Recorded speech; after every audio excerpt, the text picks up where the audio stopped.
All right, friends. All right, let's rock and roll.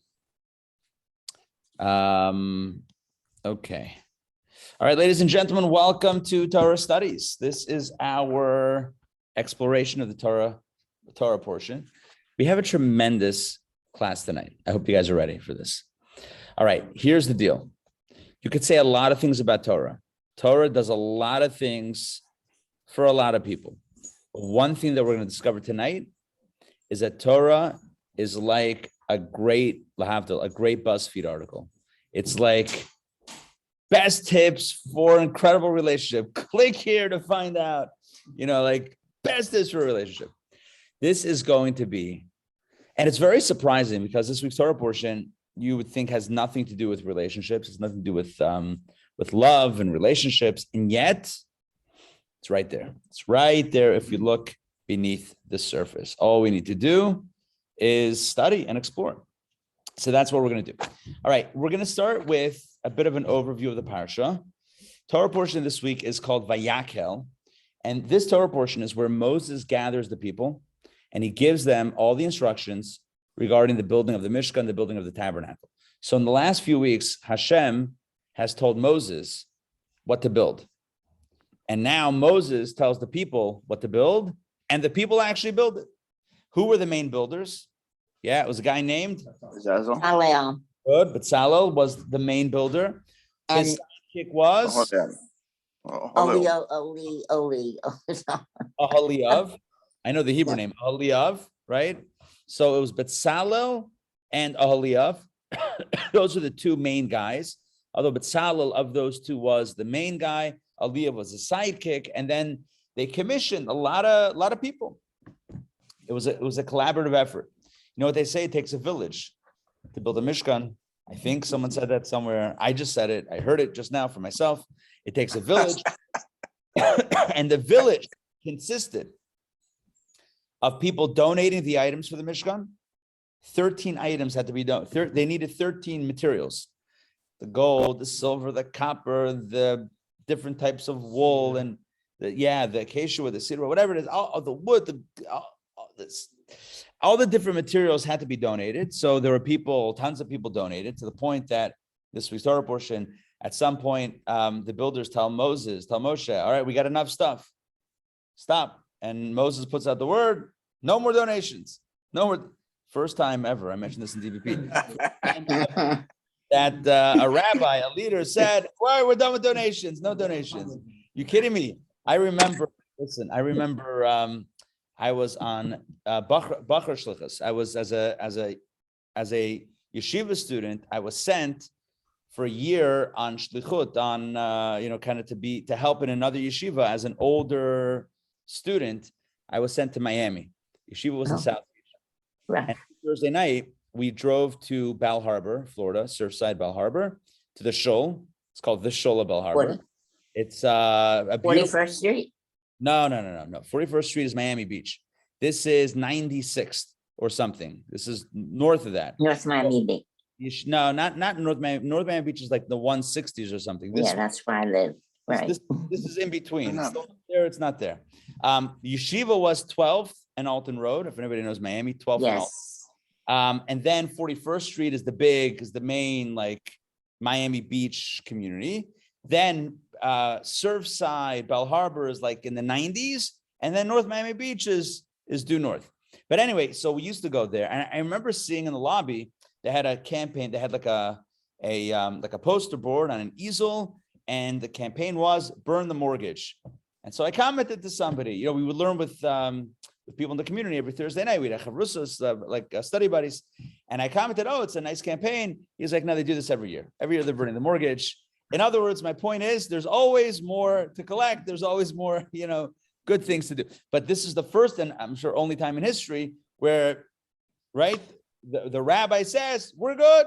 Just keep the donations. We're absolutely fine. No reason to give any more. But it happened. People gave so much that it was too much to use. By the way, next week's Torah portion, one of the interesting things in next week's parsha is that Moses does an audit.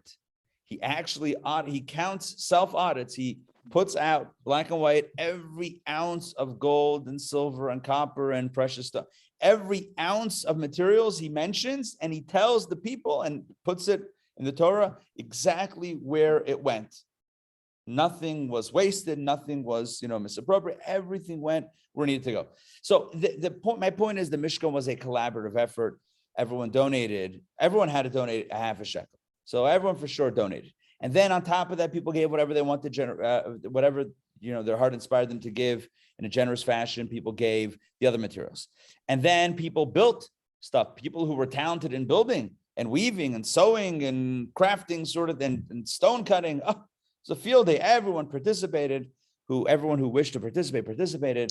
And the Mishkan was built. So that's what we cover. That's the Torah portion this week. It talks about the building of the Mishkan. Well, there is an interesting nuance when it comes to one specific item that's mentioned.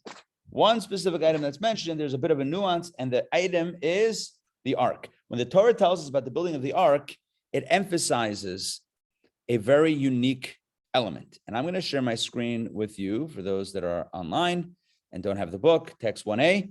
For those of you here in person, 116. Marnine, if you don't mind, please read text 1A.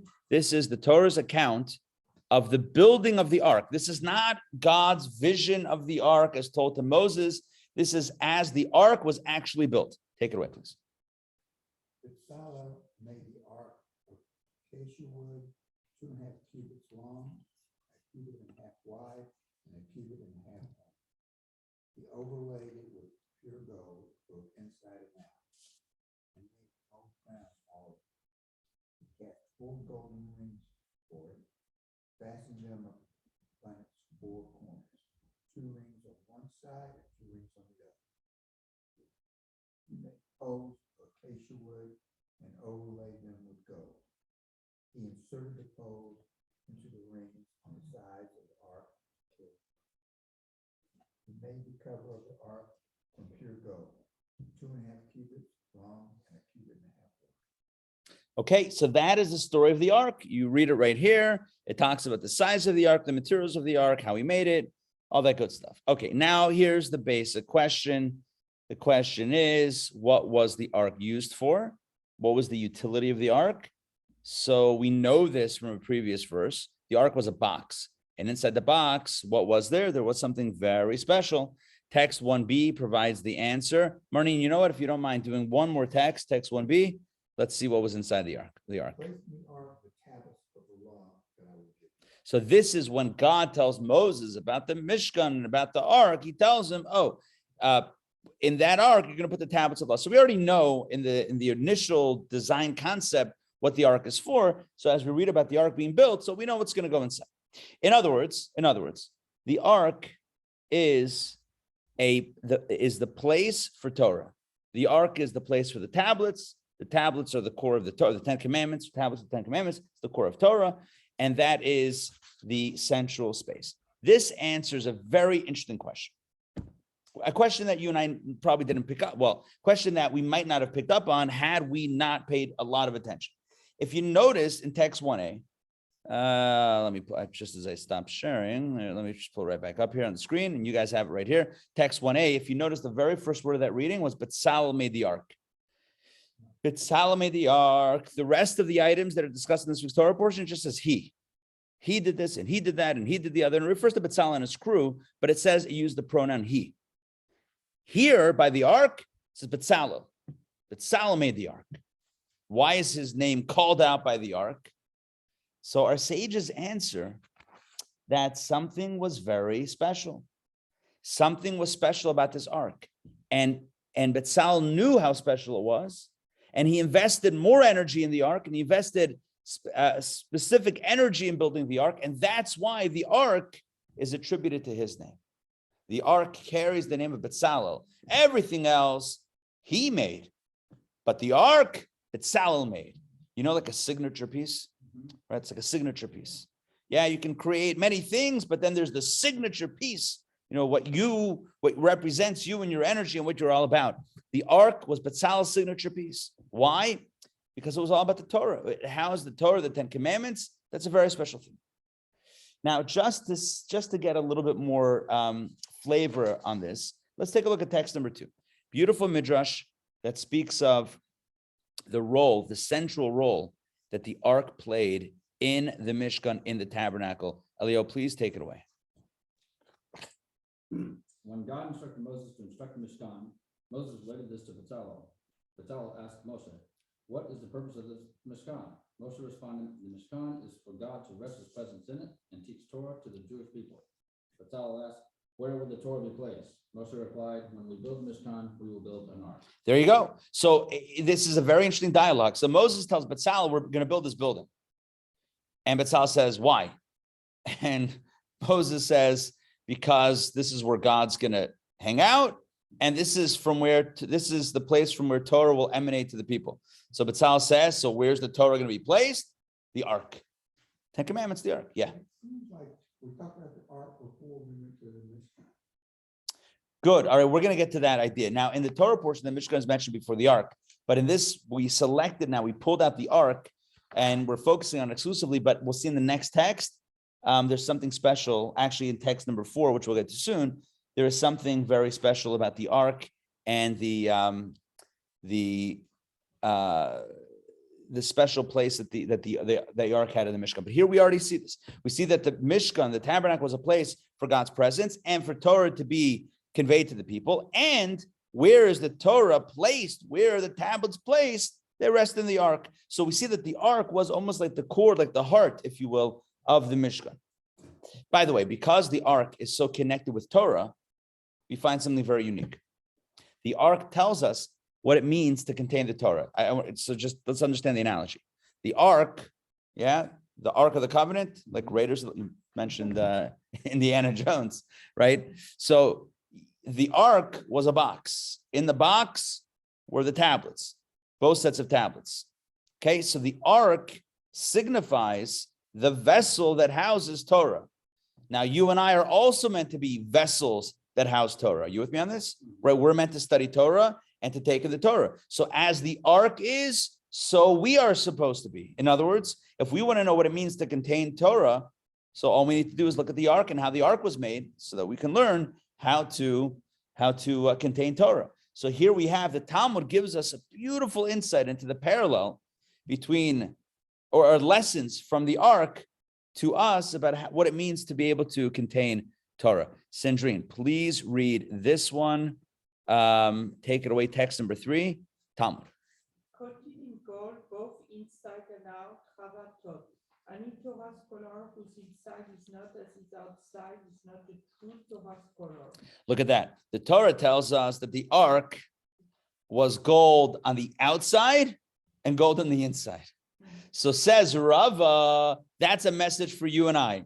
We have to be gold, pure on the outside and on the inside. You know what that means? So a lot of people on the outside are nice and shiny, right? On the outside, oh, it's amazing. Oh, amazing. Huh? On Facebook, on Instagram. Yeah. On Twitter, said no one ever, right? I mean, like it forward facing, everyone's like, oh, it's amazing, gold.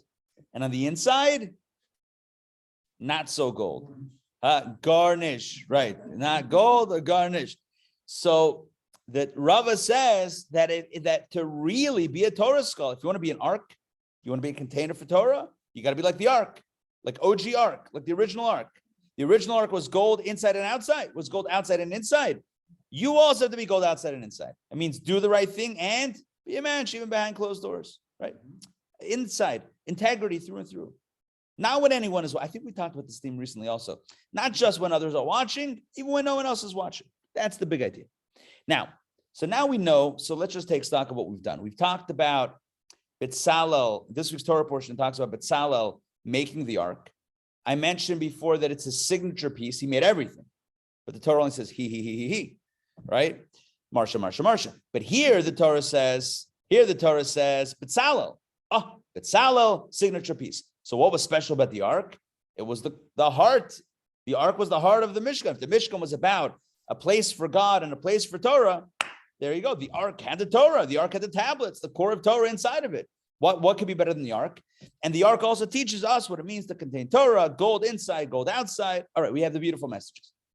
But now we have the perfect segue into the great debate, the great drama. You would never know this. You would never know this from looking at the verses without knowing the story behind the story. Because apparently, unbeknownst to anyone else, well, except for us, shh, keep it a secret, right? Unbeknownst to the people at the time, there was a major debate going on behind closed doors about what to build first. And I think, Marlene, you pointed this out. What was built first? So, and by the way, there are different traditions in the Midrash about who took which side. And the debate was between Moshe and Betzalel, Moses and Betzalel. Those are the two combatants in this debate, if you will, the two parties of this debate. And again, there's a dispute as to which opinion they were disputing. In other words, there's a dispute about the dispute. That's very Jewish. It's very meta, very Jewish. Not only was there a debate, but there's a debate about what the debate was, about who had which side. But tonight we're going to use one of the opinions. I'm not going to confuse you by giving you both. You can figure out it's the opposite of what I'm telling you. We're going to go with one opinion. Okay? In this opinion, I'm going to share it first, and then we're going to read it inside in text 4. In this opinion, Moses believed that the Mishkan should be made first. In other words, the building, the structure, the walls, the curtains, the cover, like the structure, and then the ark, along with the other vessels. And Betzalel said no. First things first. What's the most important part of this Mishkan? Not the walls. What is it? It's the ark. It's like the great debate. You walk into a museum. Yeah, the Louvre. How do you pronounce it? Louvre. Right? Louvre. Okay. So you walk in there, and you see, it's natural, it's beautiful. So you walk in there and you see the Mona Lisa. Ask you a question. You don't call it Mona Lisa? Breaking news. In France, they don't call it Mona Lisa. What is it called? La Joconde. Making up words. All right. The joke. All right. Here's the deal. The art currently known in America as the Mona Lisa, right, is also in a frame. But here's the question. What's the ikr? What's the tuffle? I'll give you Hebrew words. What's the ikr and what's the tuffle? What's the primary? What's the secondary? Is the primary the art or is the primary the frame? You tell me.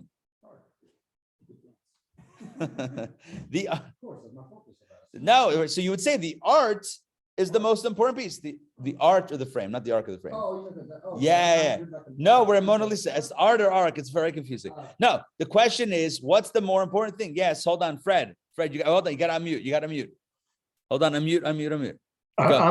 I'm thinking the ark is too holy to be looked upon, so it should be built behind closed doors. Good. Good. So you got to build the frame first. So that was Moshe's opinion. That's Moshe Rabbeinu. Moses, you would think he has a good opinion. Moses says, first we got to build the Mishkan, and then we put it, first you make a frame, and then we'll create the art and put it inside. Good, behind closed doors. Amazing. Well, didn't Hashem first build the world and then put the most important thing, human beings, in it? Beautiful. So maybe we have a precedent about building first the framework, building the backdrop. Right. Can you imagine if Adam and Eve walked in? Apocalypse, like, whoa, well, wait, hold on. The sets we're delayed with the sets. They're coming in, right? Right. So we have this precedent. Good. We have this precedent of the backdrop first and then the main characters. So Moses says, look, let's first build the Mishkan, and then we're going to build the ark. Betzalel says no. Betzalel disagreed. He disagreed with his boss. I mean, Moses hired him to build the Mishkan. Meanwhile, he has a disagreement, as is many situations when you hire someone to build, right? They said, now they're telling you what to do. It's like, I thought I had a vision. No, you didn't. So Betzalel tells Moshe, No, we're going to build the ark first. Why? Because there is no Mishkan without an ark. The ark is the primary thing. And that's why Betzalel made the ark, because he was advocating the whole time for the ark. Now, let's read this inside. Now that I've made up this, no, I'm kidding. Now that I've told you this idea, let's read it inside of the Medrash.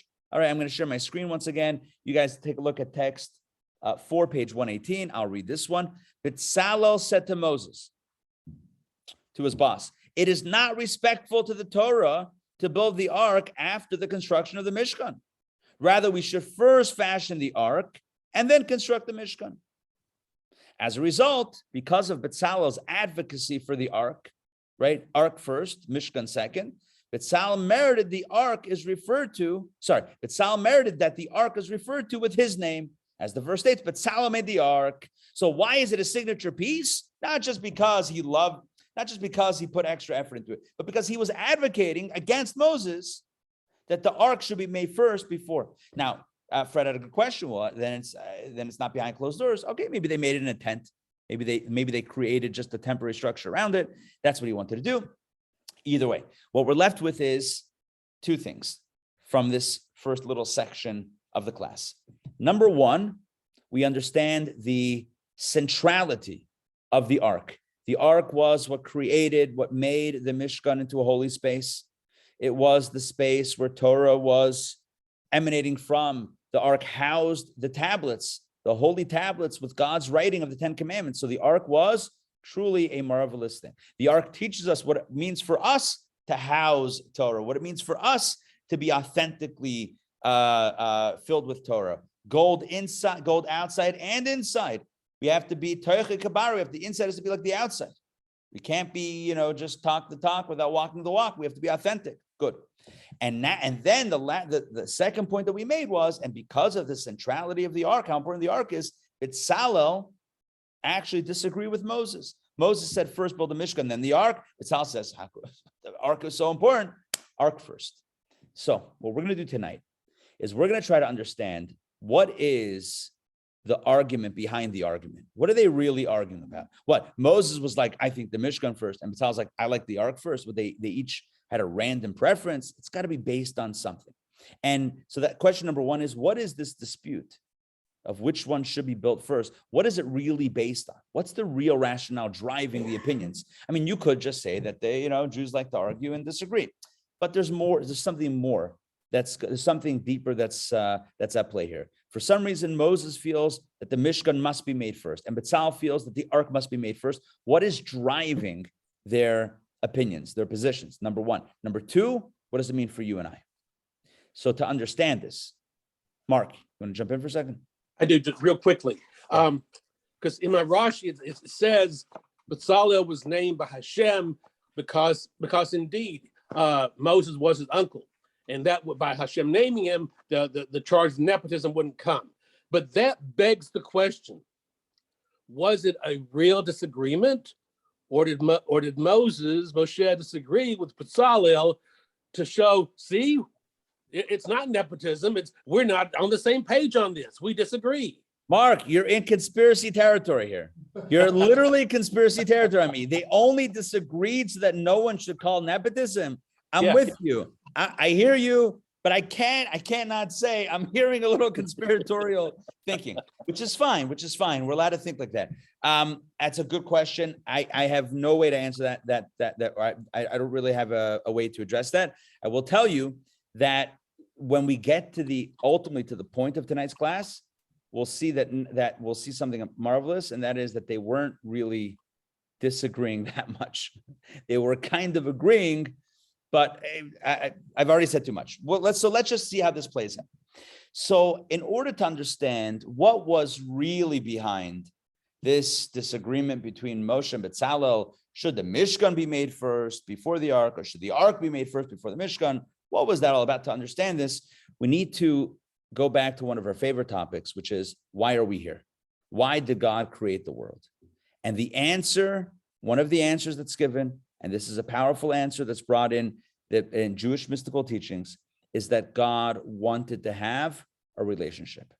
Therefore, God created others. Why? Because you can't have a relationship with yourself. That's the way it is. I mean, you can, but it's not the same thing as a real relationship, right? It's just me. It's not us. So God wanted a relationship.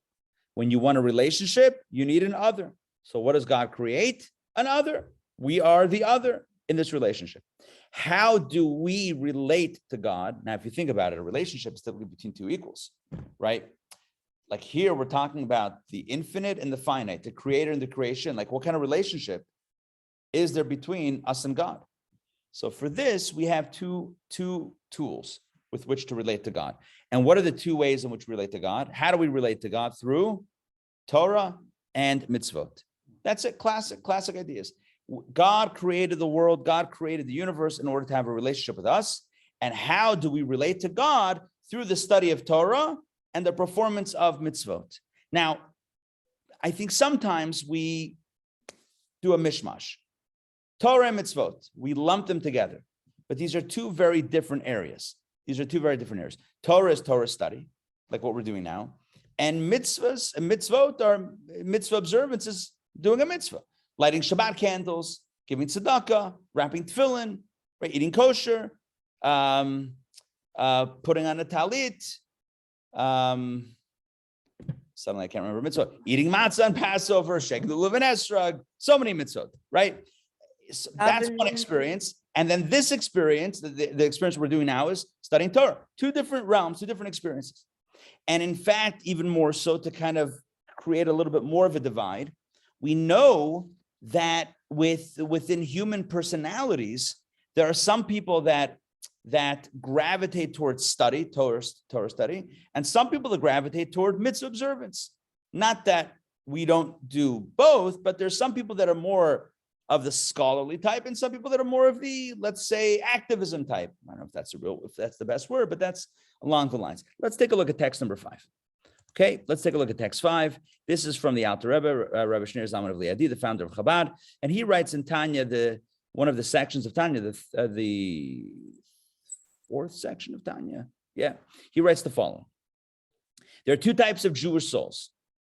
The souls of Torah scholars who engage in study all their lives, and the souls of mitzvah observers, right? There are the scholars and the pragmatics, the ones who take care of business on a practical level. Again, it doesn't mean, to be very clear, doesn't mean that the Torah scholars don't do mitzvot. It doesn't mean the ones that do mitzvot don't study Torah. Everyone does everything, right? We all do both.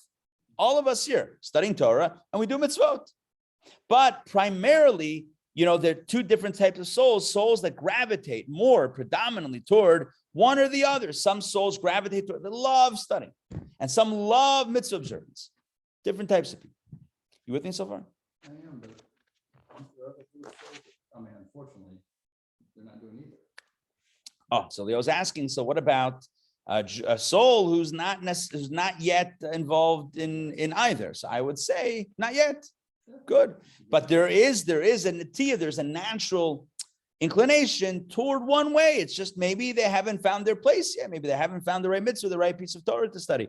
But everyone deep down has a connection to everything, but a preference to one or the other. So now let's go a little bit deeper in this. What does it mean that God created the world to have a relationship with us, and the relationship is drawn along the lines of either Torah or mitzvot or both, but some people lean toward this or to that. So to understand what this really means and to really understand the difference between Torah study and mitzvah observance, let's take a look at human relationships, okay? And let's break down something that I think is really special and really important, okay? So here we go.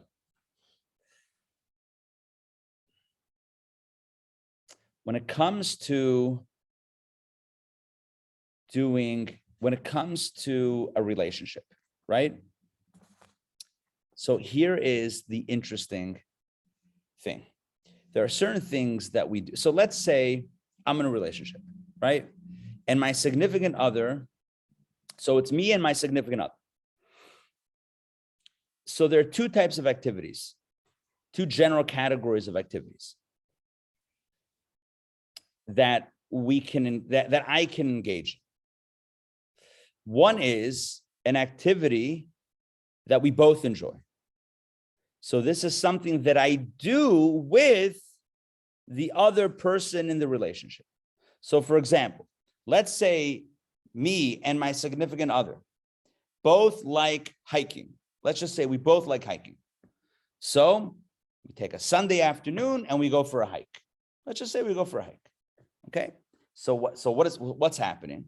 What's happening is she likes the hike, let's say. I like the hike. We're hiking. So this is something that we're doing together. It's a shared activity. So I'm doing this with her. Correct? It's an activity that we're sharing together. That's one type of activity. That's another type of activity.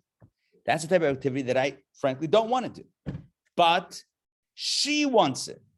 So now I'm doing it not with her, but for her. Are you with me on this? So for example, let's say it's, nuance? Yeah, it's the nuance. It's the things I do with or for. There's a difference, right? There's a difference. Two categories of activities. So let's say, for example, I'm just giving you theoretical examples. Let's say, for example, that I don't like grocery shopping. Let's just say. I actually don't mind, but let's just say I really didn't like it. But let's say my wife says, Shabbos is coming up and here's a list and we need food for Shabbos. So I would rather not, but she wants it. We need food. She wants me to get it. So I go. Again, this is all theoretical because Instacart. I mean, we don't do anything now, right? It doesn't make a difference. But anyway, let's say it's, again, theoretically. So I go to the grocery store. So this is not an activity I'm doing with her. In fact, she's not even there, right? And this is not something that I love doing. It's not something that I feel like, oh my gosh, it's amazing. I love this. No, I'm doing it for her. So these are two categories of activities. The things that I like also, the things that we both like, the things that I enjoy that make me feel like I'm doing it with the other. And then there are things that I'm doing for the other. This is exactly the difference between Torah and mitzvot. Can you guess which one is which? Which one is with and which one is for? So there's Torah study and doing a mitzvah. Which one is with and which one is for? What do you think? Mitzvah seems like that's for. Yeah, good.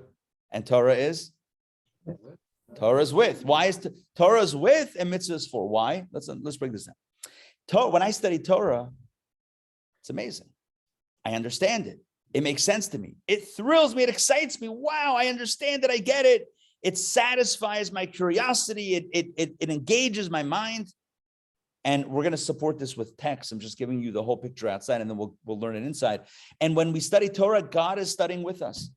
You ever hear texts teachings along those lines? When you and I study Torah, Hashem studies Torah with us. That means that it's an activity that we're engaged in together. We're hiking together. This is amazing.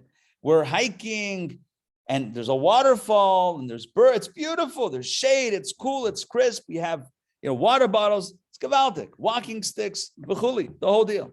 V'chuli. You got the whole thing. I'm throwing out some shtisel terminology here. We got everything. Everything's going on over here. And it's gewaltig. That's what happens when we study Torah. I'm studying with Hashem. I say a verse. God says the verse. God's repeating it. It's the whole deal. We're studying it together. I get it. I understand it. I'm engaged. What about a mitzvah? A mitzvah is not doing it with God. A mitzvah is doing it for God. God says, don't wear wool and linen. I don't know. Okay. All right. What's the shopping list? Give me the list. All right. Right. Eggs aisle, whatever. Eggs are always all the way in the end. You ever notice that? Always at the back of the store. Yeah. Straight up. Always. They want you to go through everything else to get to the whole deal. Anyway.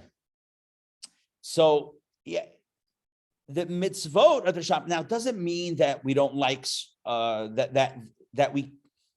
doesn't mean that we don't feel connected to certain mitzvot. We do. Certain mitzvot really seem meaningful and we feel like we're doing it with God. But there's plenty, 613. Of the 613, I would imagine there's a nice number of those that would be doing it for God and not with God. Where it's like, okay, God, this is what you want for God. Let's take a look at some texts that establish what I just told you so that you see I didn't just invent this out of thin air. So let's first explore what it means to study Torah and how that's with God and how that engages us, how we're involved, how we're on that hike together with God. Here we go. Again, from the book of Tanya, text number 6. When the mind perceives and understands an intellectual subject, right, like Torah, it grasps the subject and encompasses it. The subject becomes grasped and encompassed by the mind that understood and perceived it. So the mind, contains the idea. The idea is contained by the mind. It's like very tight connection between what we learn and ourselves. Even during the course of study, before the mind has fully grasped the subject, the mind is invested in the subject. In other words, even before we get it, we're still engaged in it. For example, when we clearly and thoroughly understand and comprehend a particular law in the Mishkan or Talmud through strenuous application of our minds, so it goes on, our minds grasp and encompass that law and are invested in it while we study it. Since this law is the wisdom and will of God, when we comprehend the matter, we comprehend and grasp God's will and wisdom. No mind can grasp God's will and wisdom except when his will and wisdom are invested in the form of the laws that he laid out for us. And honestly, this text is a little bit more than we need to know regarding the topic that we're covering today, but here's the point. The point is that when we study Torah, it's no less an experience of us connecting and communing with God. It's understanding, it's getting into God's mind, right? This is how God thinks. This is what God wants, right? This is God's wisdom and will. And when we study Torah, we are completely invested in that experience. That's a very close and intimate relationship. That is a hike. That is camping together. That is hanging out, spending quality time. That's what I do with God, not for God. I'm not learning Torah for God. I'm learning Torah with God. And to illustrate that further, let's take a look at text 7 from the Midrash. I alluded to this before. The verse states, pour your heart out like water in God's presence, Lamentations. The sages derive from this verse that whenever a scholar, listen to this, whenever a scholar sits down and engages in Torah study, by the way, we're all doing this right now, God is sitting across from him, us, and reading along. Our verse here states in God's presence, nochach. And a different verse states they camped across nochach from each other.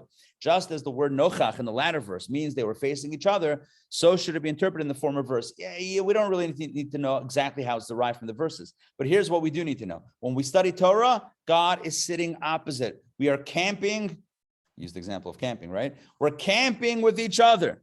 We're camping out. We are camping out and whispering sweet verses of Torah to each other. That is the experience of Torah study. The experience of Torah study is a very close, a very intimate moment, a shared experience with God. It's a shared experience with God. God is whispering his secrets to us. We're whispering them back. It's a shared experience. We're understanding God's mind. It's a beautiful shared experience. That's all Torah. So Torah is like the hike, like the camping. I love hiking. I love camping, right? So we're hiking and camping together. This is a wonderful experience. It builds the relationship. It's a shared experience. But there's another thing that happens in relationships, and that is not just we do things with each other, we do things for each other. And that means when we don't want to do it, we still do it because we're doing it for them. So when it's with, it means I get something out of it. When it's for, it means it's all about you. You with me in the difference? When it's with, that means I enjoy it. It means it's what I'm getting out of it. I study Torah. I get smarter. I get the thrill. I get excited. I understand. I in a good way, or maybe whatever. But when it's something that's for the other, I'm going shopping. Okay, that's a bad example because I'm also going to eat the food. When I, let me think. Pick up the dry cleaning. Yeah, okay. I think every human example, it's going to be limited on some level. Okay, let's say pick up the dry cleaning, right? It's not for me. It's not my clothes, right? So, look, the point is that I'm not doing something with the other. I'm doing something for the other. But that also expresses the depth of the relationship. It's not just about me. It's about you. It's about the other. It's power in that. Let's take a look at, and that is what a mitzvah is. A mitzvah is less about me, feeling the presence of God, and more like, all right, God told me to take these leather straps and wrap them around my arm, so I'm doing it, right? Let's take a look, text number 8, and just see that inside black and white from classic Jewish teachings. This is from the Talmud, Rashi and the Talmud. God gave us these commandments, specifically the ones that don't make a lot of sense. Like I mentioned, wool and linen, not to wear wool and linen, to show that we are his loyal servants who observe his commandments and decrees. Even those that are evil inclination, other nations challenge us about saying, why is this commandment necessary? Others might say, are you crazy? Are you meshuggah? What, you don't mix meat and milk? Why? You crazy? Why? Tastes great. What's the problem? We say, no, because God doesn't want us to. Does that make sense? Doesn't make sense. But not everything in a relationship makes sense.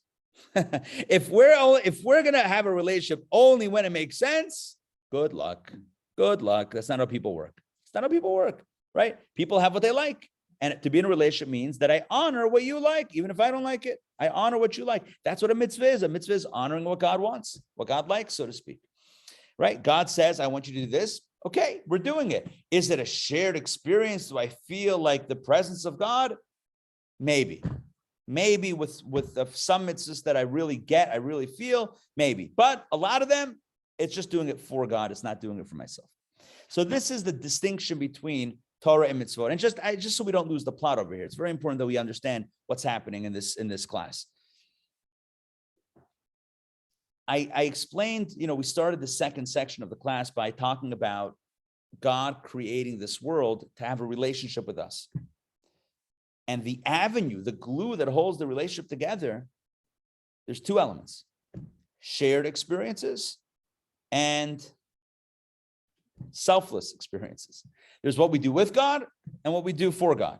Torah is what we do with God, and mitzvot is what we do for God. And those are the two avenues. That's what creates a relationship. That's what builds like any relationship. What creates a healthy relationship? It's the things that we do together, the activities that we love, that we share together, and the selfless dedication, the giving that we give to each other. Does that make sense? Mm-hmm. It's not that complicated. But this manifests itself in our spiritual relationship in the two modalities of Torah and mitzvot. And again, some people are more like, I want to feel God. And some people are more like, I want to give to God. Some people like studying Torah. Some people like doing mitzvot. Whatever it is.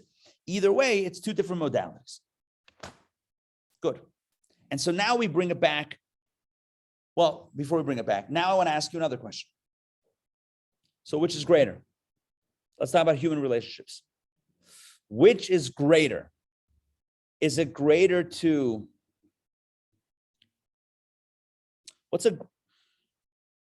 Which is more important in a relationship? To experience moments of shared connection, or to experience moments of pure giving to the other?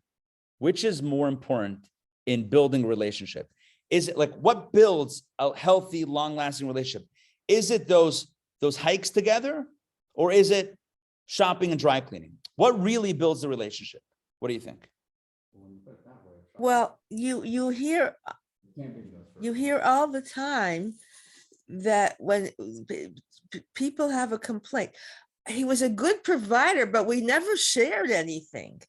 So you can't have one. I don't think you can have one without the other. Good. So you're saying both, but I'm saying if we had to choose, right? If we had to choose one over the other, right? What's the mainstay of the relationship?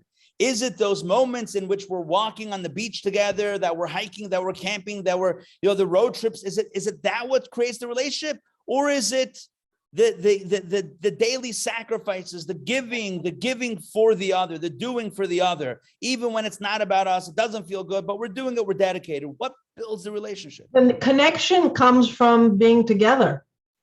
Yeah, I agree. That it's being together, and not only you're saying not necessarily the dedication, the Right. for, but with the other. Okay. Right. I want to tell you something. It's obviously a loaded question because the answer is both, but really the answer is depends who you ask, Moshe or Bezalel. Depends who you ask, Moshe or Bezalel. We said, oh, they had a big debate, Mishkan or Ark. Well, now we know. Let me just connect. You have all the information. You have all the dots. Let me be that guy to connect the dots. 1, 2, 3. All right. With all the dots, yeah. Easier, Which one's easier? You both like. Right. It's easier to engage in the stuff that you like together. It's harder to do the stuff that you don't like for the other. So one therefore could argue that that's the real cement. That's the real glue of the relationship. It's not what you like doing, because that's easy. And whatever is easy is usually not as significant. It's what's harder. It's when the other person sees that you're not just in it for yourself, for your enjoyment, but you're in it for them. That's what cements a relationship. That's one side of the argument. The other side of the argument is no, what creates that bond, that love bond, is the shared experiences, as was mentioned before by a few people. So you really have both experiences being central to this, to creating a relationship. This is exactly the dispute. Rabbi, just to complicate things, some people have difficulty really showing their emotions or being together, and they express their relationship by doing things, right? By the physical and doing. it's the other way around as well. I don't think it's complicating the issue at all. I think that's a valid point, and it works the other way as well, right? Some people do for the other. Oh wait, maybe you said both ways. I'm confusing myself. I think it works both ways. Bottom line is, some people will do for the other, but feel like, okay, so then we don't have to spend time together. Some people spend time together and enjoy, watch the movie together because they enjoy that. But when the other one wants something from them, they're like, no, I don't want to do that. Not interested, right? So, but both are necessary, and this is the dispute. So let me just connect all the dots. We said before, this is going back to the first section of the class, that the core question was, what should be built first, the ark or the Mishkan? Well, here's all the pieces are in place already. What did the ark house? The tablets. What's the tablets? The Torah. So what does the ark represent? Torah. In relationship lingo, what does it represent? The shared experiences, the with, right? I'm doing something with you. So the ark, again, we have all the pieces, just defining it clearly. The ark represents the Torah. The Torah is, we just said Torah is the shared experience with God. It's the stuff that I do with God. I study Torah right opposite God. We're camping together. We're camping opposite each other. I say a verse, God says the verse, God says the verse, I say the verse, even though we can't see him. But God is with us in that experience. We're understanding the wisdom of God. It's a beautiful thing. And the rest of the Mishkan? It's like the doing. Yeah, you build a menorah and you build this and you build that. And of course, every part of the Mishkan has symbolism and has its own, world of symbolism. But at the end of the day, every other part of the Mishkan, the building of the Mishkan, the beams and the sockets and the tapestries and the curtains and the covers and the tachash skins, all that stuff. Okay, it's all taking stuff of this world and making and doing what God said. God says, take a beam, put it up, put it in a socket, put a covering over it. All right, so we're doing it. So the rest of the Mishkan represents the mitzvah, doing it for God. So the Mishkan is for God. The ark is with God. And now we have the dispute. And now we have the machloket. Now we have the question. Moses says, what's primary? The primary thing is, Moses' opinion was, Mishkan first, then ark. Moses says the first thing you do is the Mishkan. First thing you do is the mitzvah. In a relationship, the first thing that you need is dedication and selflessness for the other. Are you with me on this? It would be easier if we had a chart, but it's and fine. Moshe did this when Hashem called him with the burning bush. He said, "I don't want to. I'm not in. This is not my thing." And God said, you do it anyway." Right? Yeah, selflessness. It's like I don't want to do it. I'm doing it anyway. Exactly.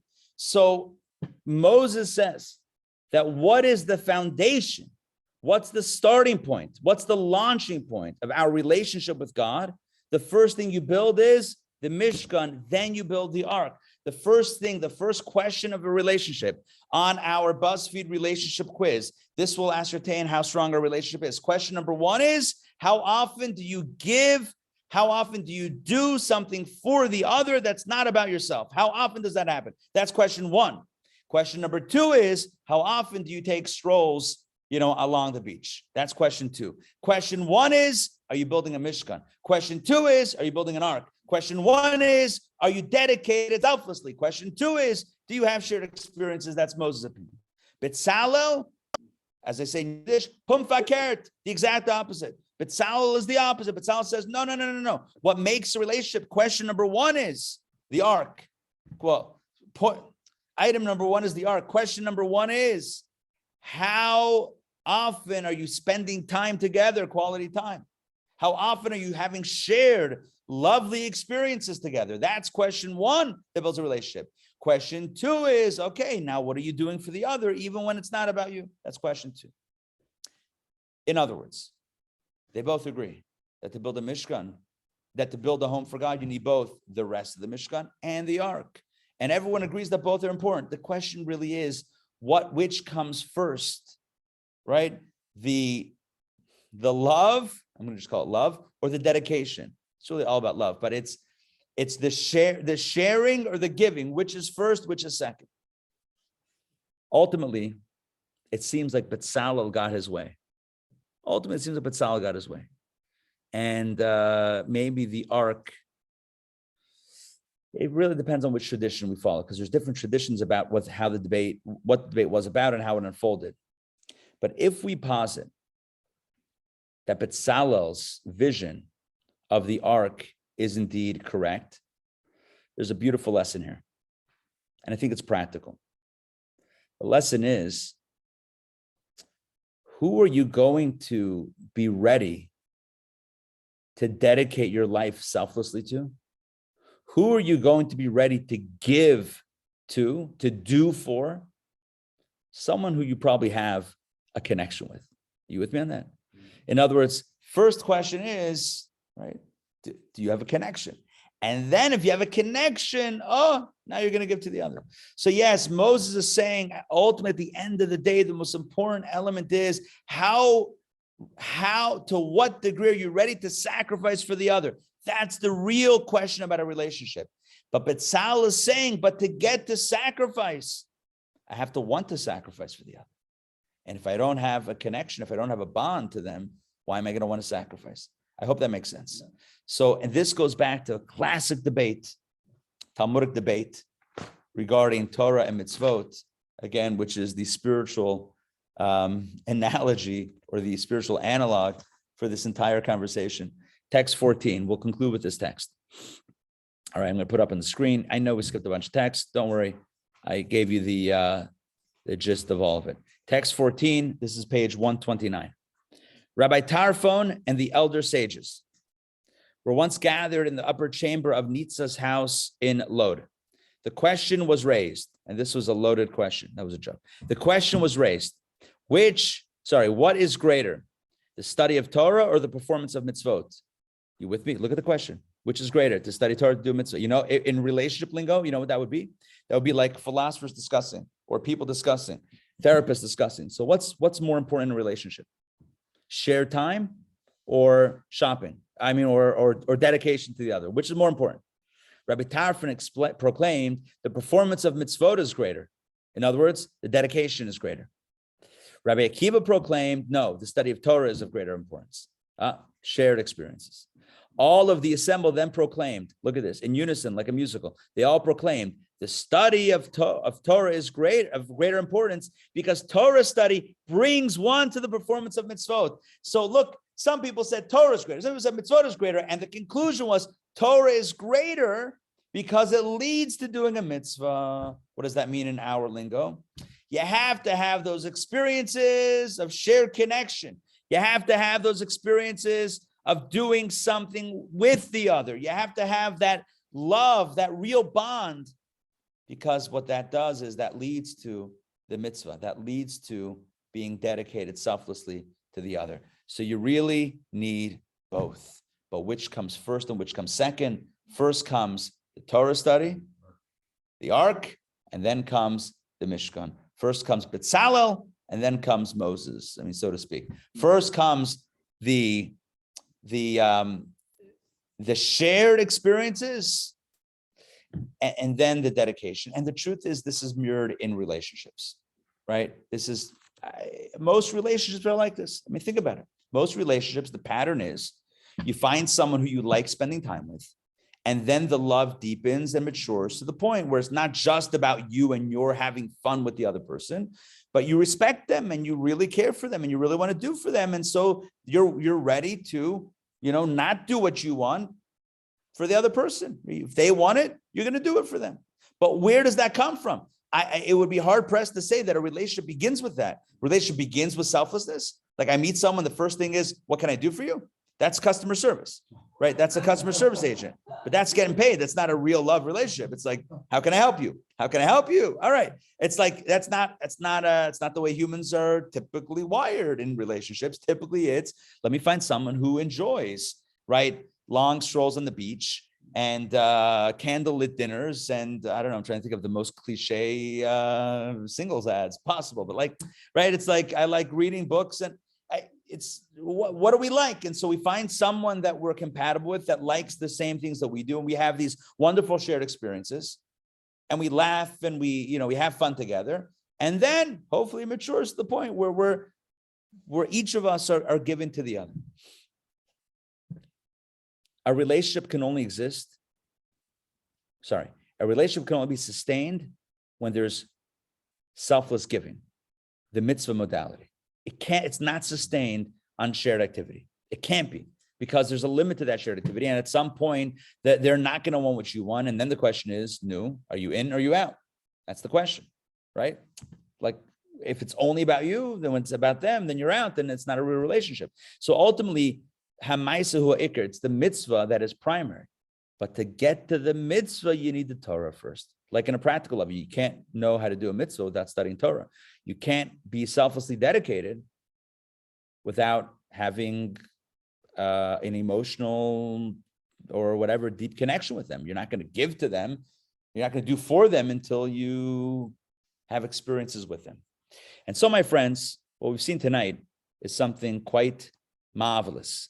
And what is quite marvelous is that in a Torah portion that speaks of constructing an ancient temple, a portable sanctuary, and in a seemingly random debate between Moses and Bezalel about what should be built first, the frame or the art, i.e. the Mishkan or the ark, what should be built first?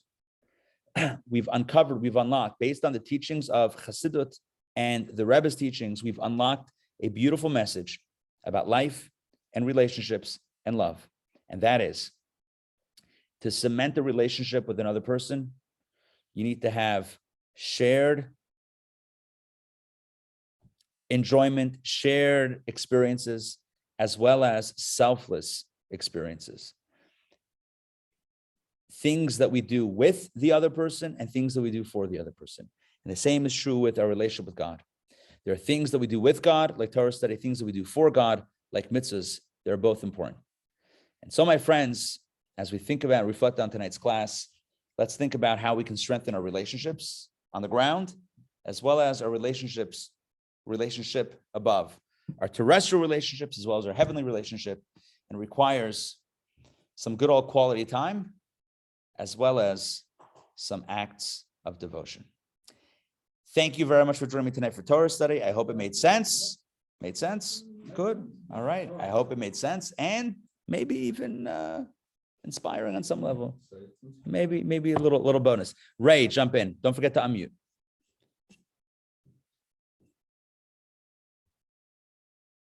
Did I unmute? You got it. Yeah, we hear you now. All right. I wonder if an example would be, I have two grandsons, 25 years old. One, if you look at him, he's wearing an IDF uniform with a gun. The other is the Torah with, the black, the white, the straggly. He's 100% Torah. So I told them they're both doing for Israel. They're both doing for Hashem in different ways. Is that an example? I think so, but you said the word for. I would maybe, based on tonight's class, I would tweak it. But after tonight's class, you can go back to the way you said it. But for tonight's example, I would tweak it a little bit. That your grandson, who is AJ, is which one? He's the Torah. So AJ is right. He's wearing the black and white, right? He's wearing the yeshiva garb. So he's communing. He's celebrating or hanging out with God all the time. He's studying Torah all the time. He's enjoying quality time with with the boss. He's enjoying the quality time. And your other grandson, Yehuda. Right. Yehuda, yes. Thank you for reminding me. I met Yehuda. I met both of them. So Yehuda is doing for God. He's putting his life on the line for his people, for his country, for his faith, right? He's doing work. And so two different experiences. That's a very, very practical example of your grandsons. Beautiful. By the way, they should both be blessed with everything they need and good health. And sorry, who's it? Oh yeah. I saw. Yeah, Ray sent it to me. Yeah. Very beautiful. We're just passing around the picture of your of Yehuda and AJ wearing their garb. How did you get that? Oh, I sent it to you. Well, you sent it to me and Sandrine. Sandrine leaked it to the crowd. You never say it. Be careful. Once it's out, it's out. What you say? Right. It's only good things. We show it. Yeah, I'll hold it up here. Just yeah. Ray, are you okay if I show it? Yes. All right. We're just getting consent because look at this. There they are. Right. That's it. And we have Torah and mitzvot. We have with and for.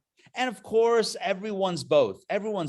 But if we had to tip the needle a little here, a little there, look, at the end of the day, one is wearing one set of garments and the other one's wearing another set of garments. So that's the way it is. But it's such a beautiful, I think it's such, I was very taken by tonight's theme. It's very important because when you think about what's at the core of building a relationship with God, with another, any relationship, it's really these two components. It's shared experiences, loving, connecting, laughing, crying together. It's that shared experience that builds a relationship, but it's also doing for the other selflessly. It's not about me and our shared experience. It's just doing for the other. It's powerful. And the only question is, well, which one comes first? Depends who you ask. Moshe Betzalel. But that's why I said at the beginning of the class, they're not disagreeing as much as it might seem. They really both agree that both are necessary. It's just which one do you put? If you had to put them in an order, which one are you putting before the other? All right. Yes, Donna. So I like the imagery of that God is studying Torah with us, right? He's across the table. I also feel that Rashi is somewhere too, maybe like Elijah.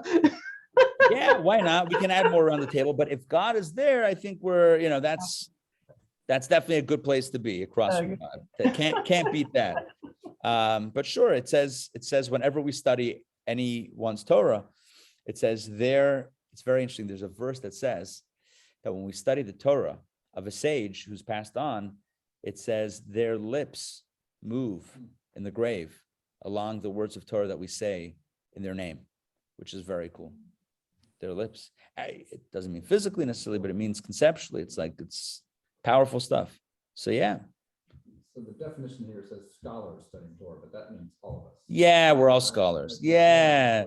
Elio's asking, do we have to be, it says scholars that study Torah are connecting with God. We're all scholars. Okay. When we study Torah, we're all scholars. That's it. Put on your Talmud Chacham cap. Boom. You're a Torah scholar. Welcome. When you check in to these classes, you're a Torah scholar. You're a scholar. And it's all up to everyone. If you ever take that hat off, that's on you. But here, Torah scholar, it's on.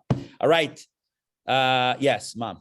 I have one question. So when Moshe, in the beginning, I think I saw that Moshe says, first build the Mishkan, and then we'll put so you're saying Moshe didn't win out, but Betzalel won? What I'm saying is, I said before, so there's different opinions as to what each side had and to how it actually played out. So there's opinions both ways. So what actually happened depends who you ask. But it's for tonight, it's less important as to what happened because I don't know if there's clarity as to what happened, but more about what the two positions are. Okay. And then I just want to ask practically the question. So where were the luchos before? Where were they kept? Where were they held? That's a good question. That's a very good question. Yeah. I would imagine it was kept in a safe place, probably in the tent of Moses. I would imagine. Probably. Moshe's tent. He created a tower. Last week we read about how he, after the sin of the golden calf, he pulled his tent out of the camp. And he called it the Ohel Moed, the tent of meeting. Now, the Ohel Moed was also the name that would ultimately be given to the Mishkan.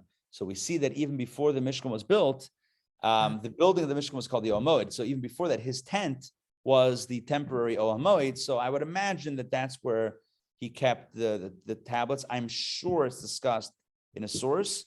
So probably better than me making up an answer would be to look it up, but that's, I believe that's what happened. Okay. Yeah.